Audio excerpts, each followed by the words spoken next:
ನೋಡ್ಬೇಕು, ಅದು ಗೊತ್ತಿಲ್ಲ. ಅದನ್ನ ಅವರೇನೋ ಒಂದು ಸ್ಟೇಟ್ಮೆಂಟ್ ಮಾಡಿದ್ದಾರೆ. ಅದನ್ನ ಅಗತ್ಯ ಬಿದ್ದರೆ, ಅದರ ಅಗತ್ಯತೆ ಇದ್ದರೆ ಅದನ್ನು SITನವರು ನೋಡ್ಕೊಳ್ತಾರೆ. ಇನ್ವೆಸ್ಟಿಗೇಷನ್ ಏಜೆನ್ಸೀಸ್ ಏನಿದ್ದಾರೆ ಅವ್ರು ನೋಡ್ಕೊಳ್ತಾರೆ.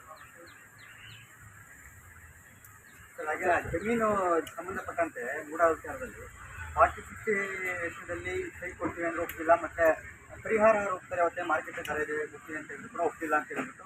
ಆದರೆ ಅದ್ರ ಬದಲಾಗಿ ಇವ್ರಿಗೆ ಎರಡನ್ನೂ ತಗೊಳ್ಳೋದ್ರಲ್ಲಿ ಯಾಕೆ ಈ ರೀತಿಯಾಗಿ ಇದು ಮಾಡೋದು ಅನ್ನೋದು ಈಗ ದೊಡ್ಡ ಪ್ರಶ್ನೆ. ಈ ಮೂಢದವರು ಅಧಿಕಾರಿಗಳೇ ಬಹಿರಂಗ ಮಾಡಿರ್ತಕ್ಕಂಥದ್ದು ಇಲ್ಲ. ನೋಡಿ, ಪದೇ ಪದೇ ಅನೇಕ ಪ್ರಶ್ನೆಗಳನ್ನು ಅನೇಕರು ತರ್ತಾ ಇದ್ದಾರೆ, ಮಾಧ್ಯಮದಲ್ಲಿ ತರ್ತಾ ಇದ್ದಾರೆ, ಬೇರೆ ಬೇರೆ ಹೇಳಿಕೆಗಳು ಕೊಡ್ತಾ ಇದ್ದಾರೆ. ಅದನ್ನೆಲ್ಲ ನಾವು ಯಾರು ಇನ್ವೆಸ್ಟಿಗೇಟಿಂಗ್ ಏಜೆನ್ಸಿ ಇದ್ದಾರೆ ಅವರು ನೋಡ್ತಾರೆ. ಅದೆಲ್ಲ ಏನೇ ಬಂದರೂ ಕೂಡ ಈಗಾಗಲೇ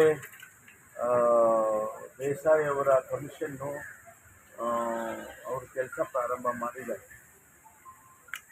ಇಂತಹ ಯಾವುದಾದ್ರೂ ಮಾಹಿತಿಗಳು ಜನಸಮುದಾಯದಲ್ಲಿ ಅಥವಾ ಮಾಧ್ಯಮದಲ್ಲಿ ಅವರಿಗೆ ಸಿಕ್ಕಿದ್ರೆ ಅದನ್ನು ಕಮಿಷನ್ ಮುಂದೆ ಹೇಳ್ಬೋದು. ಸಾರ್ವಜನಿಕವಾಗಿ ಹೇಳಿಕೆಗಳು ಕೊಟ್ಟು ಗೊಂದಲ ಸೃಷ್ಟಿ ಮಾಡುವ ಬದಲು ಕಮಿಷನ್ ಮುಂದೆನೇ ಹೇಳಲಿ ಅಲ್ಲ, ಅವರು ತನಿಖೆ ಮಾಡ್ತಾರೆ. ಈಗ ನಾವು ಸುಮ್ಮನೆ ಈಗ ನಾನೊಂದು ಹೇಳಿಕೆ ಕೊಡ್ತೇನೆ, ಇನ್ನೊಬ್ಬರು ಒಂದು ಹೇಳಿಕೆ ಕೊಡ್ತಾರೆ, ಈ ರೀತಿ ಕನ್ಫ್ಯೂಷನ್ ಮಾಡೋದ್ರ ಬದಲು ಕಮಿಷನ್ ಮುಂದೆ ಯಾರು ಬೇಕಾದರೂ ಹೋಗಿ ಸ್ಟೇಟ್ಮೆಂಟ್ಗಳು ಕೊಡ್ಬೋದು. ಅವ್ರು ಅದನ್ನು ಪರಿಶೀಲನೆ ಮಾಡ್ತಾರೆ.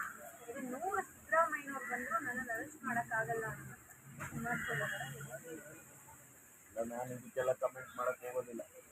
ಕಾನೂನಿನಲ್ಲಿ ಏನು ಮಾಡಬೇಕು ಅದನ್ನು, ಯಾರಿಗೆ ಅರೆಸ್ಟ್ ಮಾಡಬೇಕು ಕಾನೂನಿನಲ್ಲಿ ಅರೆಸ್ಟ್ ಮಾಡೋದಕ್ಕೆ ಅವಕಾಶಗಳಿದ್ದಾವೆ ಅಲ್ವಾ. ಈ ರೀತಿ 100 ಜನನೂ ಬೇಕಾಗಿಲ್ಲ, 200 ಜನನೂ ಬೇಕಾಗಿಲ್ಲ.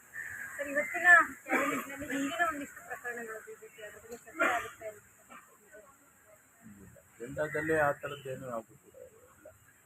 ಜಸ್ಟಿಸ್ ಮೈಕಲ್ ಕುನ್ನಾ ಅವರ ರಿಪೋರ್ಟ್ ಈಗ ಈ ಮಂತ್ ಎಂಡಿಗೆ 31 ಆಗಸ್ಟ್ 3 ಬರ್ತದೆ ಅಂತ ಹೇಳಿ, ಈಗ ಮತ್ತೆ ಅದಕ್ಕೆ ಮತ್ತಷ್ಟು ಕಾನೂನು ಬಲ ಕೊಡೋದಕ್ಕೆ, ಅಂದರೆ ಈಗ ಯಾಕೆಂದರೆ ಕೋವಿಡ್ನಲ್ಲಿ ದೊಡ್ಡ ಮಟ್ಟದಲ್ಲಿ ಅಕ್ರಮ ಆಗಿದೆ ಅಂತ ಈಗಾಗಲೇ ಮೇಲ್ನೋಟಕ್ಕೆ ಸಾಕ್ತಾ ಇರ್ತಾರೆ. ಏನಾದರೂ ಅರೆಸ್ಟ್ ಮಾಡೋ ಮಟ್ಟಕ್ಕನ ಹೋಗಿದೆಯಾ ಅಂತ, ಯಾಕೆಂದರೆ ವರದಿ ಬರೋವರೆಗೂ ನಾವು ಯಾವುದನ್ನು ಸ್ಪೆಕ್ಯುಲೇಟ್ ಮಾಡೋಕ್ಕೆ ಹೋಗೋದು. It will be only speculation. ವರದಿ ಬಂದ ಮೇಲೆ ವರದಿಯಲ್ಲಿ ಏನು ರೆಕಮೆಂಡೇಶನ್ಸ್ ಬರ್ತದೆ ಅದನ್ನು ಸರ್ಕಾರ ಗಮನಿಸುತ್ತೆ. ಅಂತ ನೀವು ಹೇಳಿದಾಗೆ ಯಾರನ್ನೋ ಕ್ರಿಮಿನಲ್ ಪ್ರೊಸೀಡಿಂಗ್ಸ್ ಮಾಡಬೇಕು ಯಾರ್ದೋ ಮೇಲೆ ಅಂತ ಆದರೆ ಅದನ್ನು ಮಾಡ್ತಾರೆ, ಖಂಡಿತ ಮಾಡ್ತಾರೆ. ರೆಕಮೆಂಡೇಶನ್ ಮೇಲೆ ಡಿಪೆಂಡ್ ಆಗುತ್ತೆ. ಸರ್, ಇವತ್ತು BJP ರಾಜ್ಯಾದ್ಯಂತ ಪ್ರತಿಭಟನೆ ಮಾಡ್ತೇವೆ. ಇವತ್ತೆಲ್ಲ ಎಲ್ಲ ಕಡೆನೂ ಮುಖ್ಯಮಂತ್ರಿಗಳು ರಾಜೀನಾಮೆ ಕೊಡಬೇಕು ಅಂಥೇಳಿ ಪ್ರತಿಭಟನೆ ಮಾಡ್ತಾ ಇದ್ದಾರೆ ಜಿಲ್ಲಾವಾರು. ಅವರು ಅವರ ಹಕ್ಕು ಅದು ಪ್ರತಿಭಟನೆ ಮಾಡೋದಕ್ಕೆ. ನಾವು ಯಾರು ರಾಜೀನಾಮೆ ಕೊಡುವಂಥ ಪ್ರಶ್ನೆನೇ ಬರೋದಿಲ್ಲ, ಅಗತ್ಯನೂ ಇಲ್ಲ.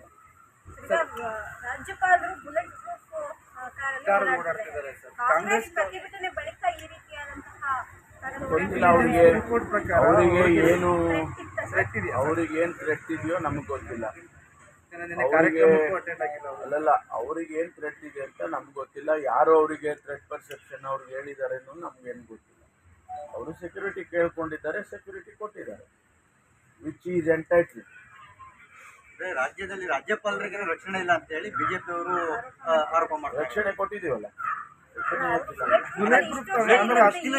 ಈಗ ಅವರಿಗೆ ಭಾರತೀಯ ಜನತಾ ಪಾರ್ಟಿ ಅವರು ಆ ಸನ್ನಿವೇಶವನ್ನು ಕ್ರಿಯೇಟ್ ಮಾಡಿದ್ದಾರೆ. ಭಾರತೀಯ ಜನತಾ ಪಾರ್ಟಿಯವರ ಈ ಒಂದು ಆ್ಯಕ್ಷನ್ಸ್ಗಳು ಅವರಿಗೆ ಅಂಥ ಒಂದು ಪರಿಸ್ಥಿತಿ ತಗೊಂಡು ಬಂದಿದ್ದಾವೆ ಅಂತ ಹೇಳ್ಬೋದು. ಗೊತ್ತಿಲ್ಲ, ನನಗೇನು ಗೊತ್ತು, ಅವ್ರಿಗೆ ಭಯ ಇರೋದು ನನಗೇನು ಗೊತ್ತಾಗುತ್ತೆ. ಸರ್, ಈಗ ಐವನ್ ಡಿಸೋಜ್ ಅವರು ಒಂದು ಹೇಳಿಕೆಯನ್ನು ಕೊಟ್ಟಿದ್ರು, ಬಾಂಗ್ಲಾ ಮದರಲ್ಲಿ ರಾಜಭವನಕ್ಕೆ ನುಗ್ತೇವೆ ಅದೇ ಕಾರ್ಯಕರ್ತರು ಹೇಳೈತಲ್ಲ, ಅವ್ರಿಗೆ ಡೈರೆಕ್ಷನ್ಸ್ ಕೊಟ್ಟಿದ್ದಾರೆ. ಇವತ್ತು ಕೂಡ ಅವರ ಬಂಧನಕ್ಕೆ ಮತ್ತೆ ಆ ಅರ್ಥದಲ್ಲಿ ಹೇಳಿಲ್ಲ ಅಂತ ಹೇಳಿ ಇವತ್ತು ಕರೆಕ್ಷನ್ ಕೊಟ್ಟಿದ್ದಾರೆ. ಅದು ಅಲ್ಲಿಗೆ ಮುಗೀತು. ಇವತ್ತು ಪ್ರತಿಭಟನೆ ಕೂಡ ಮಾಡ್ತಿದ್ದಾರೆ ಬಿಜೆಪಿ ಅವರು. ಬಿಜೆಪಿ ಪ್ರತಿಭಟನೆ ಮಾಡಿದ ಕ್ಷಣಕ್ಕೆ ಎಲ್ಲವೂ ಬಹಳ ಇದು ಅಂತ ಹೇಳಕ್ಕಾಗುತ್ತೆ. ಅವರು ಇವತ್ತು ರಿಯಾಕ್ಷನ್ಸ್ ಕೊಟ್ಟಿದ್ದಾರೆ. ನಾನು ಆ ಅರ್ಥದಲ್ಲಿ ಹೇಳಲಿಲ್ಲ ಅಂತ ಹೇಳಿದ್ದಾರೆ, ಅವರೇ ಹೇಳಿದ್ದಾರೆ. ಐವನ್ ಡಿಸೋಜ ಅವರೇ ಹೇಳಿರುವಾಗ ಇನ್ನು ನಾವ್ಯಾಕೆ